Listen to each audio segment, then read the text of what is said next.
আসসালামু আলাইকুম। আজ মঙ্গলবার 14 জুলাই 2026। আমন্ত্রণ প্রবাসীর সিটি ওমান বুলেটিনে। আপনাদের সাথে আছি আমি মোহাম্মদ তুহিন হোসেন। শুরুতে জানাবো শিরোনাম। ভাইরালের নেশায় ওমানে ভয়ঙ্কর স্টান্টবাজি, পুলিশের হাতে ধরা খেল 3 যুবক। মধ্যপ্রাচ্য সংঘাতে মহাবিপর্যয়ের শঙ্কা, বেজে উঠেছে তৃতীয় বিশ্বযুদ্ধের দামামা। ওমান উপসাগরে আমিরাতের 2 ট্যাঙ্কারে হামলা, এক ভারতীয় নাবিক নিহত। আটকের সময় পুলিশকে ছুরিকাঘাত, কুয়েতে পাল্টা গুলিতে প্রবাসী যুবক নিহত। সাবেক আমিরের মৃত্যুতে গভীর শোক প্রকাশ, কাতারে ছুটে গেলেন ওমানের যুবরাজ। রাষ্ট্রদূতের ছবি ব্যবহার করে প্রতারণা, কুয়েতে প্রবাসীদের সতর্ক থাকার নির্দেশ।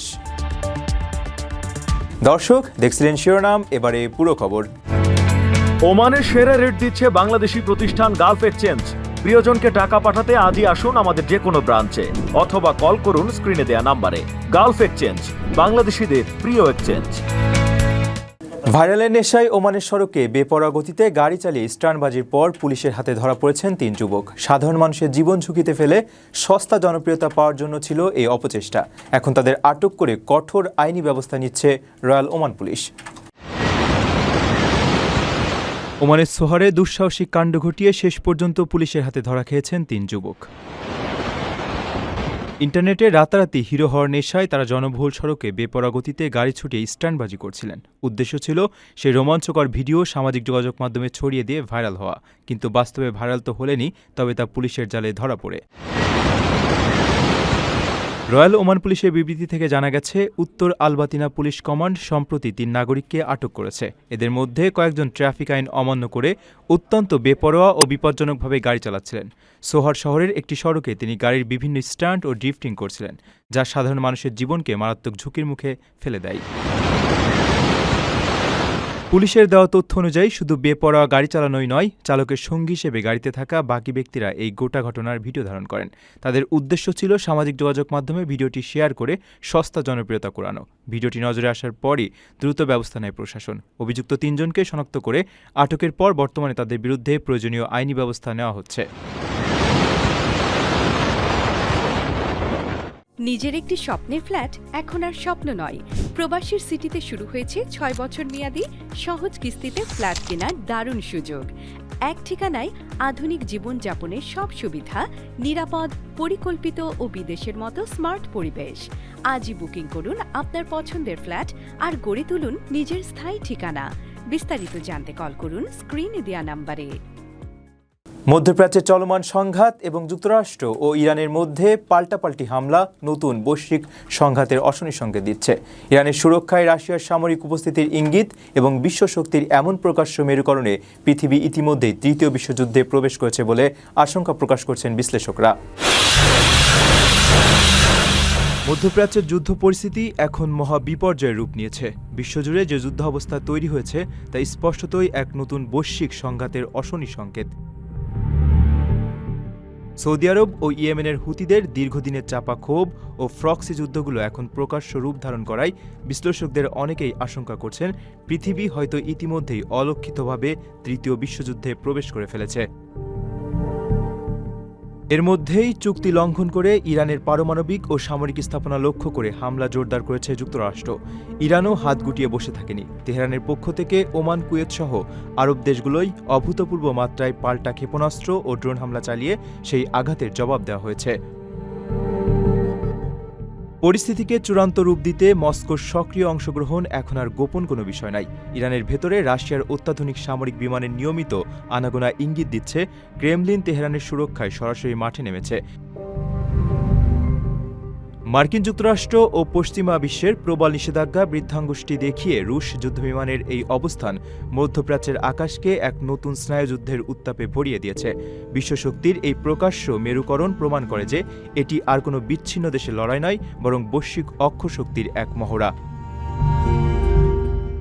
চারপাশের এই ভয়াবহ যুদ্ধাবস্থা, আধুনিক মারণাস্ত্রের অবাধ ব্যবহার এবং বিশ্ব নেতাদের যুদ্ধংদেহী মনোভাব এই ধারণায় জোরালো করছে যে ধ্বংসাত্মক তৃতীয় বিশ্বযুদ্ধের দামামা ইতিমধ্যেই বেজে উঠেছে, যার পরিণতি হতে পারে মানব সভ্যতার জন্য এক অপূরণীয় বিপর্যয়। আপনার স্বপ্নগুলো আকাশ ছুবে প্রবাসীর হেলিকপ্টারের মাধ্যমে। বিয়ে, জন্মদিন অথবা যে কোনো বিশেষ প্রয়োজনে হেলিকপ্টার ভাড়া করতে যোগাযোগ করুন স্ক্রিনে দেয়া নাম্বারে। প্রবাসীর হেলিকপ্টার, নিরাপদ ও সাশ্রয়ী বাহনের বিশ্বস্ত নাম। ওমানের জলসীমায় হরমুজ প্রণালী দিয়ে যাওয়ার সময় ইরানের ক্রুজ ক্ষেপণাস্ত্রের আঘাতে আমিরাতের দুটি বাণিজ্যিক ট্যাঙ্কার বিধ্বস্ত হয়েছে। মঙ্গলবার ভোরের এই হামলায় এক ভারতীয় নাবিক নিহত এবং আরও 8 জন আহত হয়েছেন। আমিরাত এই ঘটনাকে আন্তর্জাতিক আইনের সুস্পষ্ট লঙ্ঘন ও আঞ্চলিক নিরাপত্তার জন্য গুরুতর হুমকি হিসেবে উল্লেখ করেছে।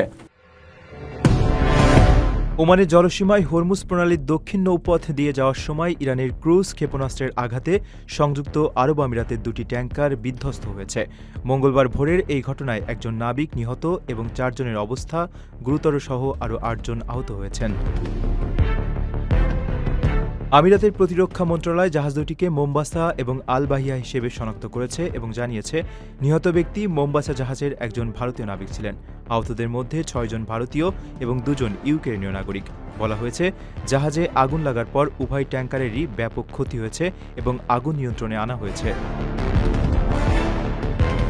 আমিরাত এই ঘটনাকে আন্তর্জাতিক আইনের সুস্পষ্ট লঙ্ঘন এবং আঞ্চলিক নিরাপত্তা ও স্থিতিশীলতার জন্য গুরুতর হুমকি হিসেবে নিন্দা জানিয়েছে। তারা বলেছে আমিরাত তার সার্বভৌমত্ব, নিরাপত্তা এবং জাতীয় স্বার্থ রক্ষার জন্য জবাব দেওয়ার অধিকার সংরক্ষণ করে। ঘটনাটি এমন এক সময়ে ঘটল যখন যুক্তরাষ্ট্র টানা 3য় দিনের মতো ইরানের উপর হামলা চালানোর পর সামরিক উত্তেজনা বৃদ্ধি পেয়েছে। যুক্তরাষ্ট্র বলেছে এই অভিযানের উদ্দেশ্য ছিল হরমুজ প্রণালীতে তেহরানের সক্ষমতা দুর্বল করা।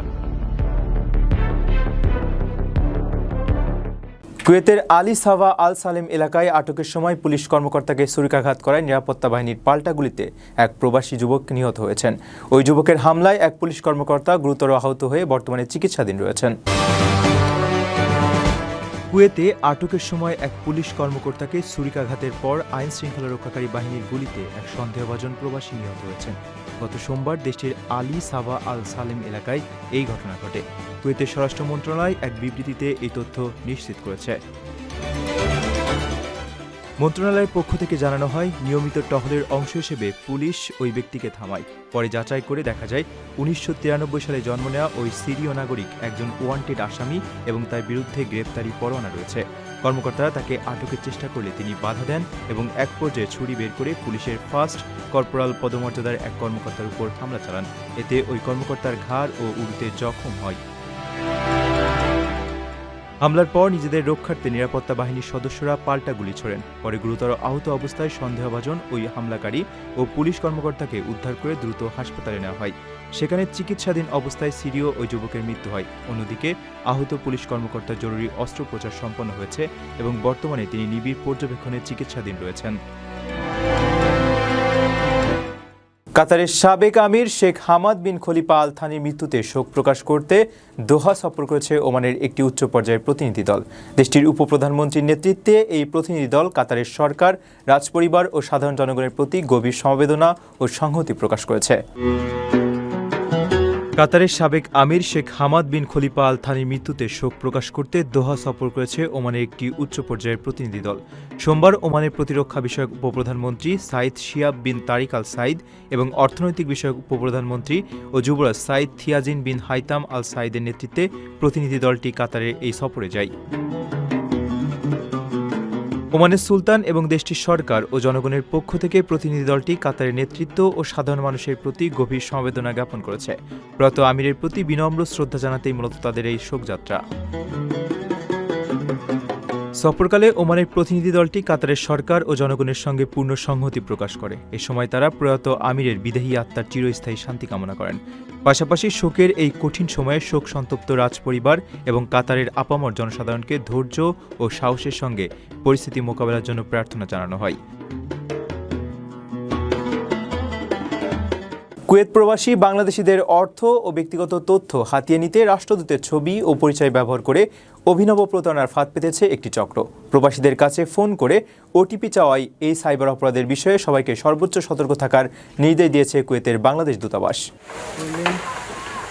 প্রবাসের মাটিতে উপার্জিত অর্থ ও তথ্য হাতিয়ে নিতে নতুন ফাঁদ পেতেছে একটি অসাধু চক্র।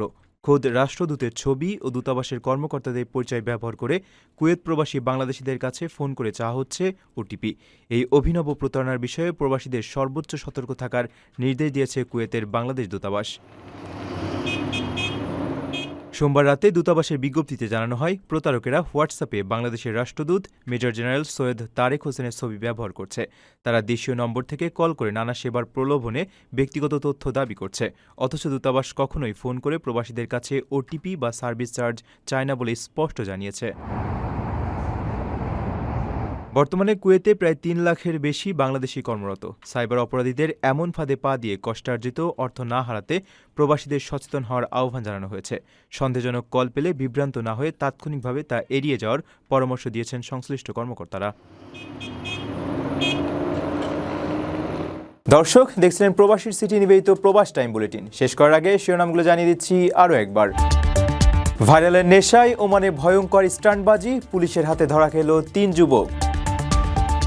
মধ্যপ্রাচ্য সংঘাতে মহাবিপর্যয়ের শঙ্কা, বেজে উঠেছে তৃতীয় বিশ্বযুদ্ধের দামামা।